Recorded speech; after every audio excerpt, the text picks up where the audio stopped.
Alone in the Dark is a creepy, dark, suspense, action, horror movie. And good.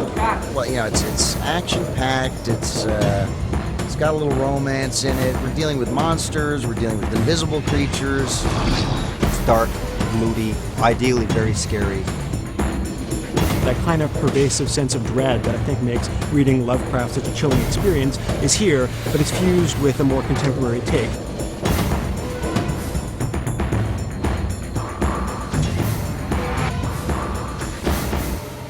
I came involved in Alone in the Dark. The game creator contacted me basically, and they liked the House of the Dead stuff I did.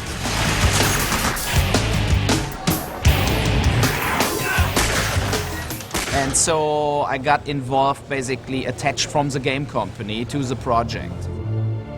I think games are great source material for movies because anything that provides kind of like a really deep background for the character, I think what's great about a game is that when you're playing it, you actually are the character, so there's a real connection with the hero.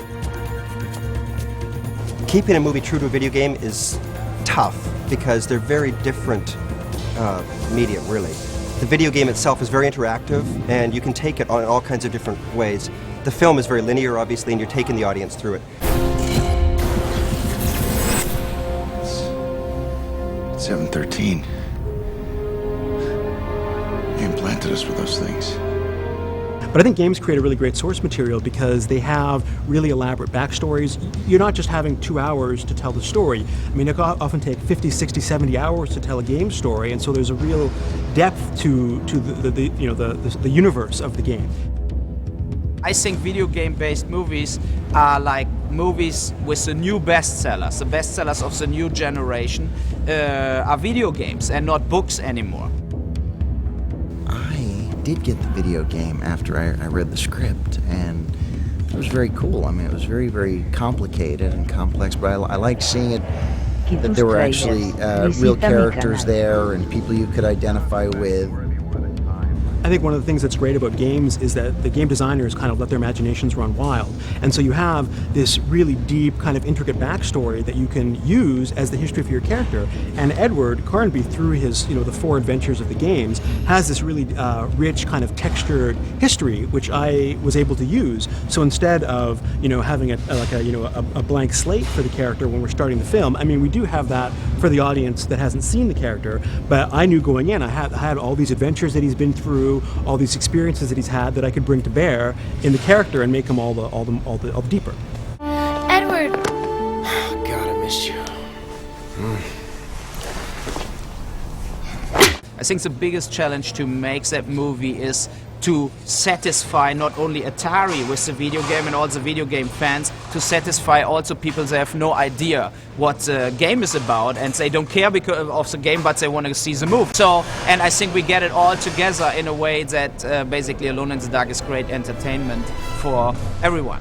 It's true to the video game in the sense that the characters are the same, and he is a paranormal investigator, and there are creatures that appear from invisible to fight you visibly. Those elements are maintained. Outside of that, we've taken it outside the last video game story to create our own story that we think works well on film. There's been 4 games in the series so far, and I sort of looked at them as his past. We wanted a movie that was true to the history and, more importantly, the atmosphere of the game, without saying this is specifically based on one of the games. So I think it's very true to the tone and the energy and the spirit of the game, but if you haven't played the game, you can immediately approach the movie, and if you have played the game, you're not going to be watching a movie that's based on a story you've already seen. It's an original story with a character that you love. You used to be able to take care of yourself there, Carmi. Got a little soft since you left 713. I think the main point is that the creepiness and the suspense of that feeling Alone in the Dark comes to the big screen.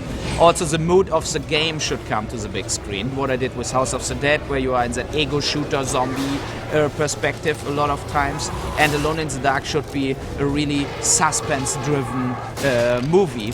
What is exactly that basic fear to be alone in the dark? Your mother's wrong, kid. Being afraid of the dark is what keeps most of us alive. My character is Edward Carnby. He's a paranormal investigator. He's a guy who spends a lot of time tracking down and hunting the things that you and I don't believe in.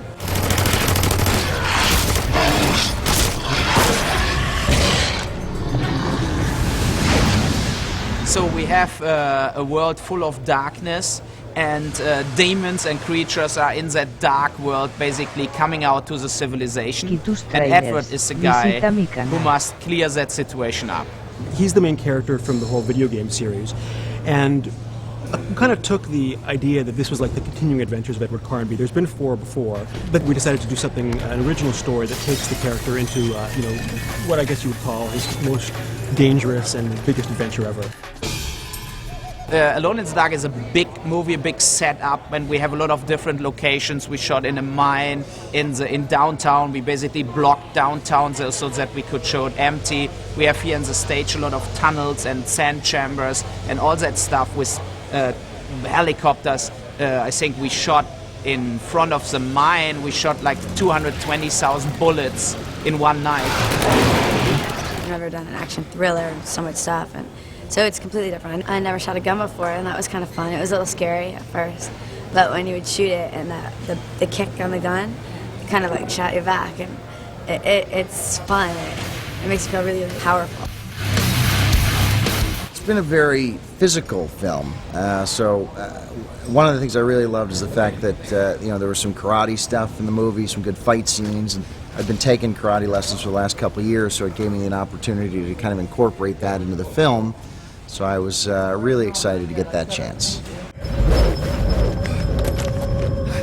This is different than other suspense films. I mean, every movie itself is different, I guess, but it's because it's based on a video game and because it has its own sort of storyline and fan base. It's a paranormal suspense story, and elements of thriller and horror tied in. It's basically the movie looks great, so it's a CinemaScope made movie. What looks on big screen with a huge value, really dark, creepy atmosphere, and you don't know what happens next. Basically, it's not that typical horror movie. I think it's a little different, and it's not like an event movie like Lara Croft. It's in the middle between horror and event.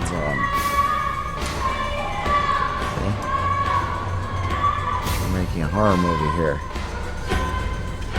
Just doesn't get better than this. This is perfection.